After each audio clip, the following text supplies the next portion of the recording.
Greetings and welcome to this video.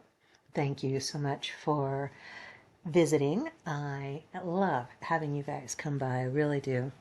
Thanks again for the likes and shares and subscribes for new and returning folks from the bottom and top and all sides of my heart. Thank you, thank you, thank you.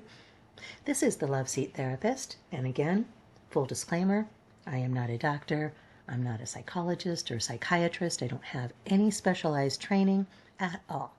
I just kick back on my love seat and I think about things.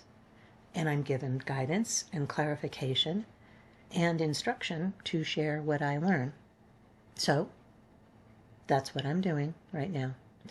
Today's episode of the Love Seat Therapist, we're going back and re-examining where we were the first time.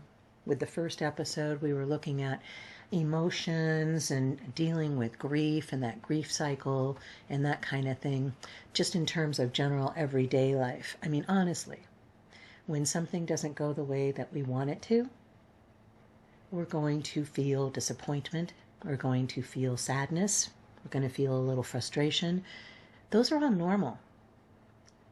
You are not supposed to discount how you feel, how your initial reaction is, any of that. It's all valid and it's all important for you and for the rest of us. Your energy level really does define how your world operates when you are feeling sad or angry or bitter. You're going to be putting out that kind of energy, and it's going to not just affect you, but it's going to affect everybody on the planet. All right, that butterfly effect, it's a real thing. So don't discount that by any means. So coming from that place, in that particular situation, I was talking about dealing with an ex, and I did have recent communication with that person. It didn't go as well as I wanted it to go. Not super shocked with that. Not saying that none of it has anything to do with me, because I'm a party in it, so it has everything to do with me. Full responsibility, full disclosure. But what I do with it, how I process it afterwards, that's where we really find the difference. So let's just, and I want you to think about doing this in terms of shadow work as well. This is an excellent way to process those traumatic events that happened even when you were little. You remember those? I know you do. And what usually happens is, as soon as they come across your memory, you shove them out of the way. You're like, nope, I do not want to look at that. That's nasty. I'm over that. It's behind me. Well, if it keeps coming up and you keep immediately averting, excuse me, from that image, that's a knee-jerk reaction. That's a reflex. It's not a response. And you really want full shadow reconciliation. Creates love, it creates joy, and it creates peace. It doesn't mean that you're going to now be happy with what happened. That's not it at all. You are simply going to say, it was a thing that happened. It doesn't bother me because it's no longer a part of my life. It's no longer attached to me. It's like looking at the thumbnail of a video. It's not moving. It's just a picture. It's just an image, and you don't have to engage with it. It doesn't mean it didn't exist. It doesn't mean you accept and approve. You're simply allowing. So what I want you to do is, I want you to, at this moment, just consider something that is from your past. It could have been from 5 minutes ago. It could have been from 5 years ago. It could have been from 50 years ago. It could have been from another lifetime, if you have those kind of connections. I want you to think about one of those scenarios and just hold the picture in your mind. Don't go into the details. Just hold the picture in your mind like that little thumbnail and ask yourself, how how does this make me feel? How am I feeling right at that moment as I consider that image, as I consider that memory, not diving into it, just considering it? Does it make me happy? Does it make me sad? Does it make me fearful? How am I feeling, and where am I feeling it? And this is super important. We have seen things recently about sitting with your emotions, and there's whole bunches of amazing YouTube videos out there that I'm going to let you explore on your own and find more information, in-depth information on how to sit with your emotions. But what I will tell you is that all emotions manifest in the body somehow, some way. They do. So when I'm feeling anxious, I have a knot in my upper belly, right where the sternum is, where your rib cage meets, right below the heart there. I get a huge knot. It's extremely painful. And the more that I try to fight it or ignore it or go past it, it makes it worse. It doesn't help it at all.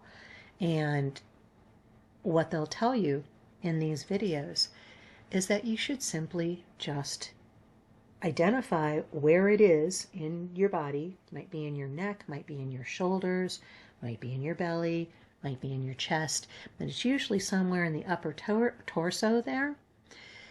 And just sit with it, just feel it there in that part, okay? Just feel.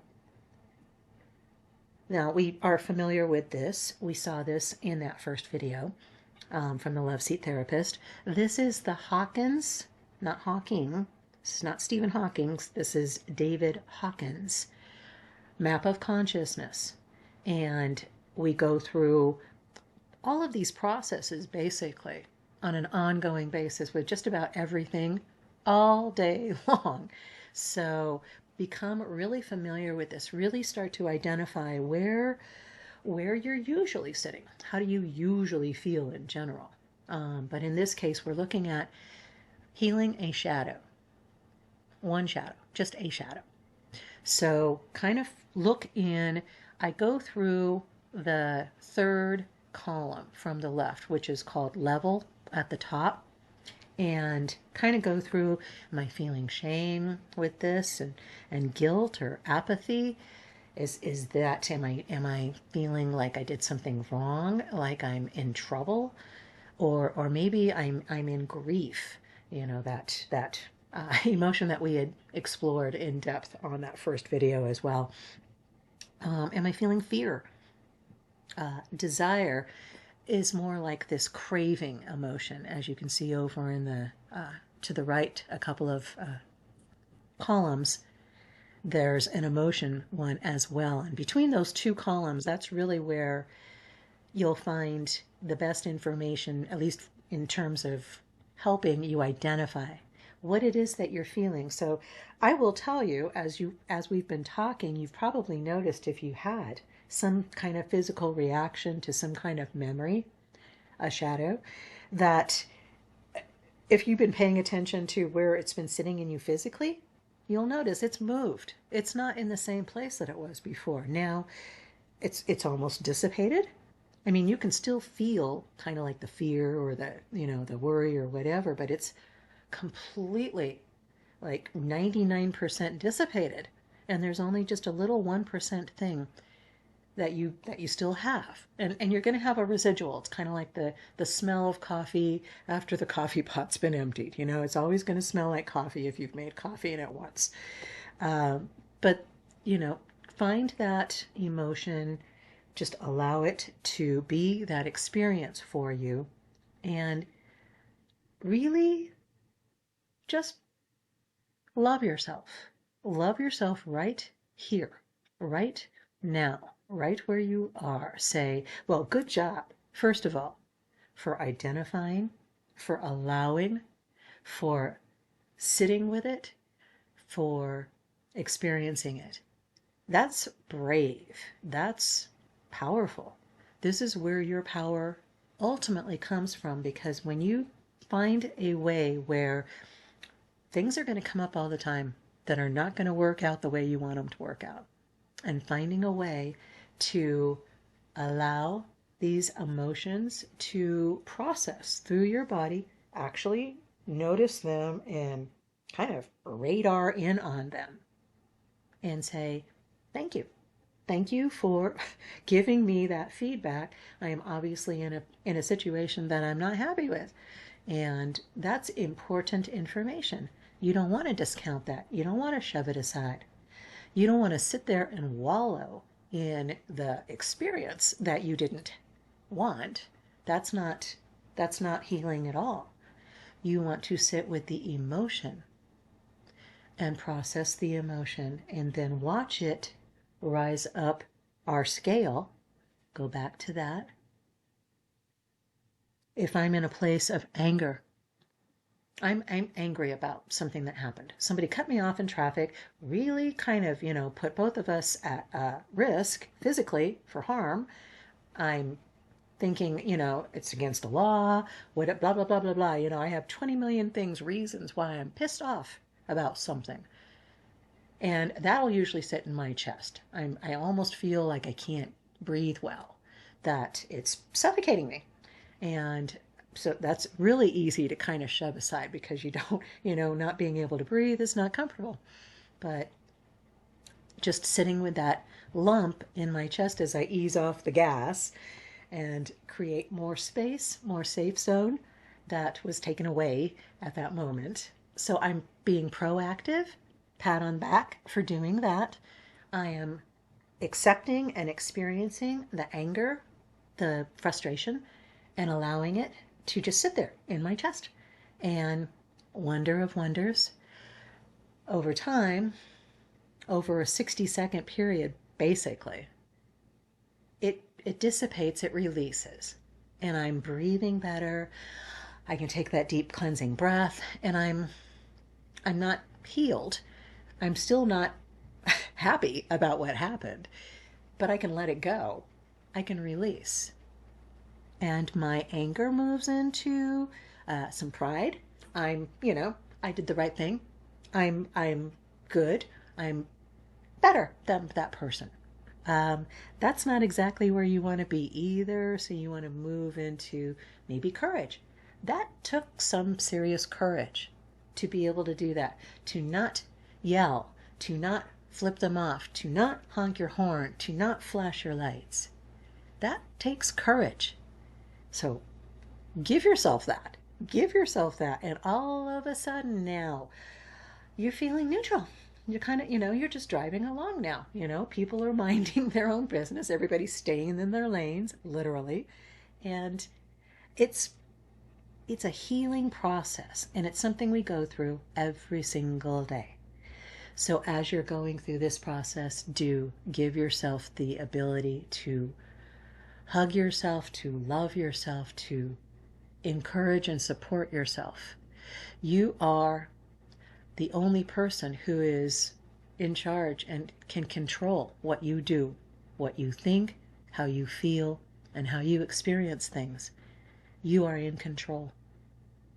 So that's what I've got for you for today from the Loveseat Therapist. I hope that was helpful. Let me know in the comments if this resonated with you, if you were going through some issues and trying to figure out how to process this crap.